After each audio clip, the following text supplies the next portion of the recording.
What a night, though, yesterday. A fantastic night around the association. We start with LeBron and company in Toronto, the thriller in LeBronto. Yeah. So let's flash back here to LeBron. This was the last time LeBron scored fewer than 10 points, an 8-point effort against the Bucks. That was 1,297 games ago for the Kings. Now, look at the guys on the floor back then. So let's go back to Thursday. LeBron, guarded by Kyler Murray-Boyles, who was only a year old back in 2007. That's wild. He gets swatted here. LeBron does by Murray-Boyles. Next, in the second, LeBron on the perimeter, picked up by Scotty Barnes, who was 5 when LeBron last scored under 10. Barnes contests LeBron's shot. And the first time in LeBron's career is held scoreless in the first quarter, minimum of 5 field goal attempts. Let's go to Austin Reeves. Hello. He went to work, third quarter 3. Less than a minute later, a deep one, Chiney. Masterful control of the game and ultimate playmaker right here, right on time. And look at this, the pivots, the Hail Mary prayer answer. I mean, sometimes better to be lucky than good on that one. But either way, third quarter, 22 points for Austin, 5 of 6 shooting, while 9 of 11 from the charity stripe. All right, let's get back here to LeBron. Muscles his way inside here. Freight train. Yep. Choo-choo. LeBron up to 8 points. Just over a minute left, still tied. LeBron tries to turn around. Barnes is there for the block, though. Raptors on the other end. Brandon Ingram finds himself wide open for 12 feet. Oh, man. He hits it. Raptors up 2.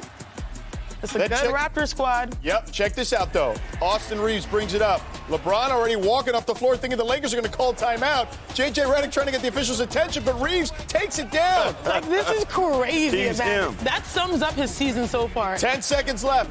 Reeves draws the double here. He finds LeBron. Oh, my LeBron gosh. in the paint to the corner to Rui for the win. Nails it. Hey. Rui, What a moment. his first game winner. And look at the team celebrating with him. Big shot. Was Drake there? The King finishes with 8 points to end the streak. Just incredible stuff there. LeBron's 8-point game puts an end to one of the most remarkable streaks in professional sports history, as I mentioned earlier. 1,297 consecutive NBA regular season games with at least 10 points. James still has more NBA Finals appearances, 10, than he does with games fewer than 10 points scored in his career. JJ and LeBron talked about the streak after Thursday's game. I think it's January 5th, 2007, a streak of whatever it is, 1,297 games. LeBron is acutely aware of how many points he has, at that point, and like he's done so many times in his career. And I remember him getting ridiculed for it early on when he would make the right play and his teammate would shoot the game winner. He did it like he's done so many times. And, just knew it was good as soon as it left Rui's hands. Now that the streak has ended for you, what feelings did you have, if any, about it ended? None. We won. 1,297. If LeBron James' legendary double-digit scoring streak had to come to an end, I couldn't have imagined a more perfect way. LeBron is calm, and all the young hoopers, look at this right here. When people go to your teammate, keep your hands up. Stay ready. He draws the entire squad, and this is where he had an opportunity to keep the streak alive. Nice little pin and screen. Instead, this is what makes LeBron James great. His unselfish nature, on time, on target, huge win. I know a lot of people might be sad to see the streak come to an end. All good things come to an end, but still, the good news is that clearly LeBron James is still moving up the charts in a different category. Most wins as a player, tied with Robert Parrish, Wow Legends, and of course, Kareem Abdul-Jabbar. He is chasing that record. So yeah, that ended, but it's still a great summation of what makes LeBron James one of the greatest ever. Oh, no question about it, Chiney. George Sedano in for Malika Andrews, Chiney Ogwumike, the Hall of Famer Marc Spears, David Dennis Jr.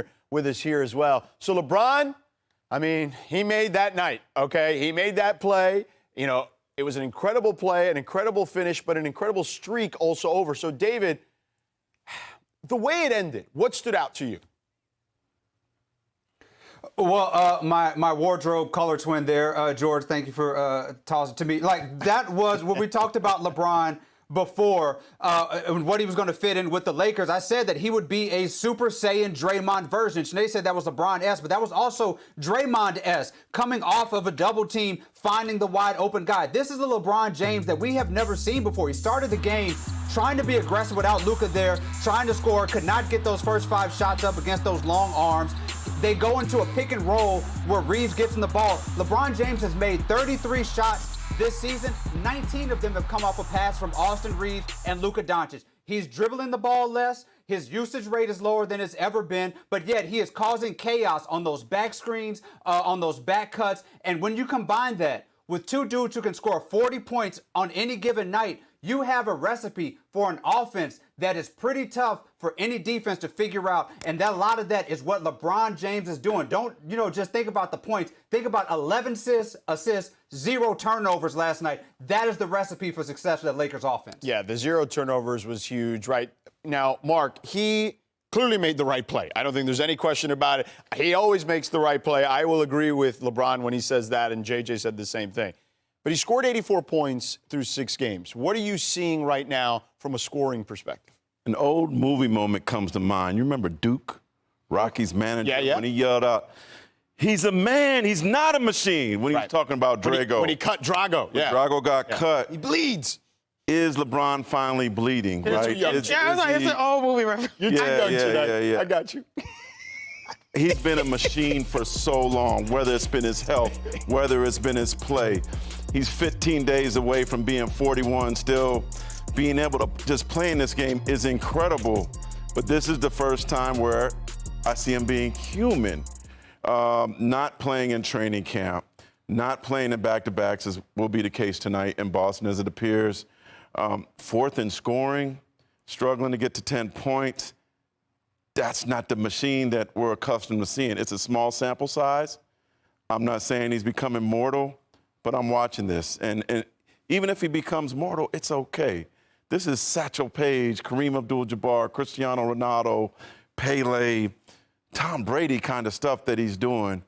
But this is the first time I'm starting to see a little chink in his armor. And it's okay. I always tell, a lot of people ask us, where do we put LeBron James, especially at this point in his career, 40 years old? And I say, if you finish the game, not saying he's going to do it anytime soon, but if you finish the game, you're 41, 42, and a billionaire, and you have that type of... he's won. He's won. I said this a couple weeks ago, and I wish we could run it back. This is the absolute perfect position for LeBron James to be in. To have 2 guys, and Luka Doncic, who, is he leading the league in scoring? Yeah. Austin Reeves, who is probably most improved in that conversation. Right. 2 tremendous scorers and facilitators, and now you just operate, as DDJ said, on the backside, where you have probably the guy with the highest IQ, the most unguardable skill set from maybe like a advantage perspective, where you have 3-on-2s, knowing how to make the right play, and then also just get back to his own game. I know that, from personal experience, when you miss, early season training camp, or you miss early practices and you miss early games, it's hard to just jump right back into the swing of things. Well, go ahead, sorry. Yeah, no, it's hard to jump in. Like, it's not an easy transition for anybody. Mind you, he is 40. Right. So I think this is what we expect. And if he can make those winning plays, that's all you need him to do. So I think for years, and I'm not trying to throw any shade at AD or anyone, but for years we heard like, hey, AD needs to be the guy. AD needs to be the guy. And there was a camp also that felt like LeBron maybe was reluctant for that to be the case. I don't think at all. He was always very vocal about AD being the guy. Now, to your point, he's got the guy in Luka. And by the way, he's got a top 10 scorer in Austin Reeves, too, who's balling out. It's unbelievable, too, because DDJ, you brought up the great point, 11 assists, 0 turnovers, right?